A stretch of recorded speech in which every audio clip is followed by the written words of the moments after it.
Jemaat dan sahabat yang dikasihi Tuhan Yesus Kristus, salam jumpa di hari yang penuh berkat yang Tuhan anugerahkan kepada kita. Harapan saya, kita semua dalam keadaan baik dan sehat. Sebelum kita mendengarkan firman Tuhan, marilah kita berdoa. Damai sejahtera Allah yang melampaui segala akal, itulah yang memelihara hati dan pikiranmu di dalam Kristus Yesus Tuhan kita. Amin. Firman Tuhan pada hari ini tertulis dari surat Paulus kepada jemaat di Efesus pasal 2 ayat 12 sampai 13. Bahwa waktu itu kamu tanpa Kristus, tidak termasuk kewargaan Israel, dan tidak mendapat bagian dalam ketentuan-ketentuan yang dijanjikan, tanpa pengharapan dan tanpa Allah di dalam dunia. Tetapi sekarang di dalam Kristus Yesus, kamu yang dahulu jauh sudah menjadi dekat oleh darah Kristus. Demikian firman Tuhan. Kita bersyukur oleh anugerah dan kasih Tuhan, kita diberi kesempatan menikmati hari baru, dan kita imani berkat Tuhan selalu baru setiap pagi. Tema renungan kita pada hari ini adalah hidup di dalam Kristus. Hidup di dalam Kristus. Ayat yang kita baca tadi merupakan bagian dari perikop Efesus 2 ayat 11 sampai 22 yang berbicara tentang dipersatukan di dalam Kristus. Digambarkan dengan jelas bahwa dahulu sebelum Kristus datang ada perbedaan. Ya, ada orang Yahudi menurut daging yang disebut orang-orang tak bersunat, oleh mereka yang menamakan dirinya sunat, yaitu sunat lahiriah yang dikerjakan oleh tangan manusia. Ada perbedaan. Tetapi kemudian setelah Kristus hadir, maka semuanya dipersatukan.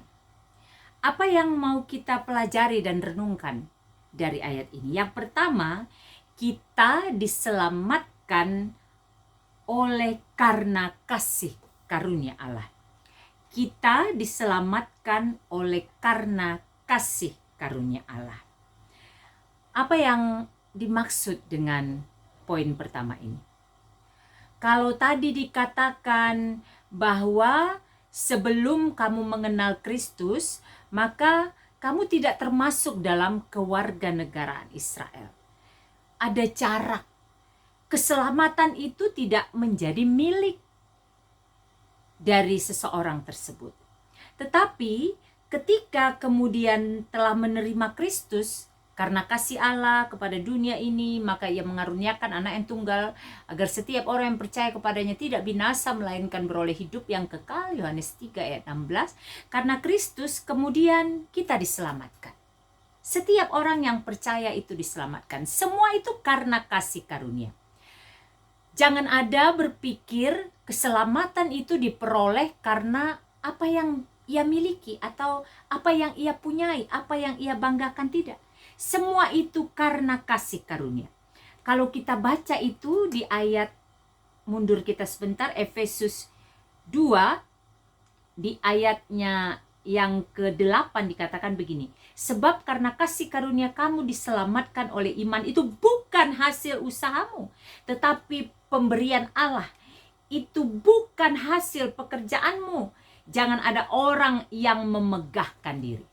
Jadi dengan memahami kita diselamatkan oleh karena kasih karunia Allah, maka itu membuat kita seharusnya hidup dalam takut akan Tuhan. Hidup dalam kerendahan hati, hidup dalam ketaatan, hidup dalam hati yang sungguh-sungguh mau dituntun, diarahkan, dibimbing seturut dengan firman Tuhan, kehendak Tuhan. Karena dengan memahami bahwa kita diselamatkan oleh karena kasih karunia Allah, maka kita tahu, sadar diri siapa kita di hadapan Allah. Semua karena anugerahnya diberikannya pada kita. Semua karena anugerahnya. Itu yang membuat kita mensyukuri kehidupan kita. Keselamatan itu kita peroleh karena anugerah Tuhan. Maka mari kerjakan keselamatan itu. Apa maksudnya mari kerjakan? Mari hidupi. Poin yang kedua, hidupilah keselamatan itu melalui hidup keseharian kita. Hidupilah keselamatan itu melalui hidup keseharian kita. Apa maksudnya? Setelah tadi di poin pertama kita menyadari bahwa keselamatan itu adalah karena kasih karunia Allah, maka kita hidupi.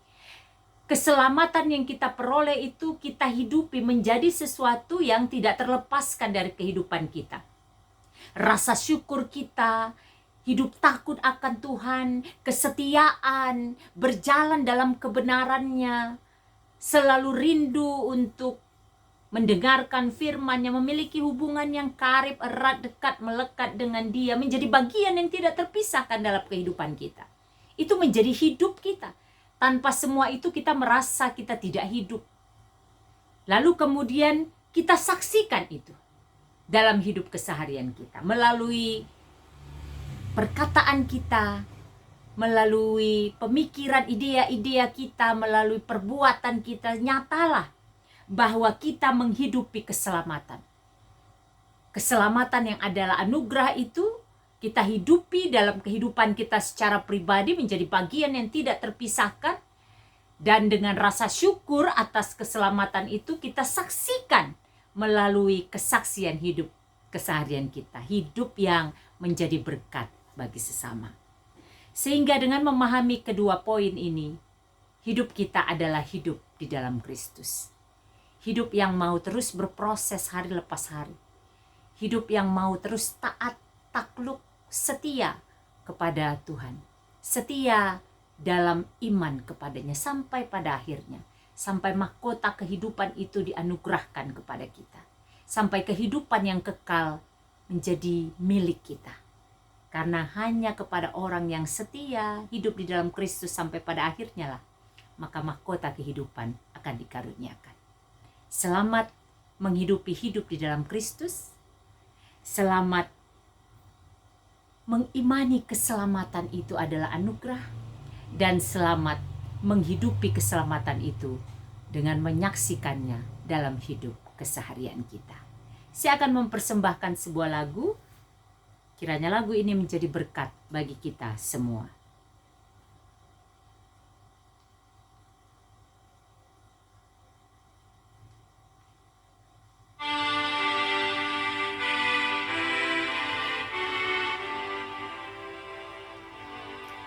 Ajaib benar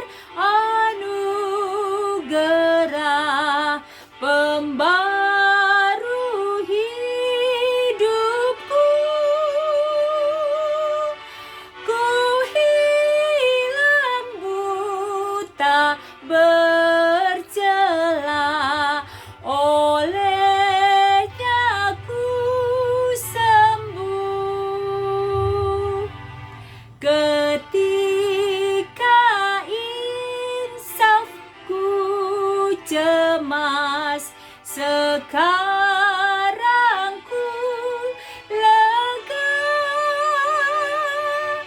Syukur bebanku telah lepas berkat anugerah. Marilah kita berdoa. Bapa di sorga, kami bersyukur untuk firman pada hari ini yang mengingatkan kami agar senantiasa hidup di dalam Kristus. Kami menyadari bahwa keselamatan itu adalah anugerah dan kami juga harus menghidupi keselamatan itu melalui kesaksian hidup keseharian kami. Sehingga hidup kami menjadi hidup yang memuliakan Tuhan, menjadi berkat bagi kami dan bagi sesama. Berikan kami kekuatan dan kami mau setia hidup di dalam Kristus sampai pada akhir kehidupan kami, agar kami beroleh mahkota kehidupan dan beroleh hidup yang kekal di sorga. Berkati seluruh jemaat Tuhan, berkati seluruh hamba Tuhan, berkati bangsa dan negara kami, berkati pemerintah kami, berkati keluarga kami, baik yang bersama kami di kota ini maupun juga yang berada di tempat mereka masing-masing. Tuhan lindungi sertai apapun yang kami lakukan, apapun yang kami rencanakan, harapkan. Kami bawa ke dalam tangan pengasihan Tuhan, kami mengimani Tuhan yang maha baik memberikan yang terbaik. Bagi sesama kami yang sedang menghadapi pergumulan berat saat ini, Tuhan berbelas kasihlah bagi mereka. Berikan hikmat, berikan kekuatan, ingatkan untuk selalu berharap dan percaya bahwa Tuhan setia menolong dan memberikan solusi terbaik bagi kehidupan mereka. Terima kasih Bapa, terpuji termulialah Engkau, di dalam nama Yesus, Tuhan dan Juru Selamat kami yang hidup. Amin. Selamat beraktivitas, sehat, semangat, dan sukacita senantiasa di dalam penyertaan Tuhan. Tuhan Yesus memberkati.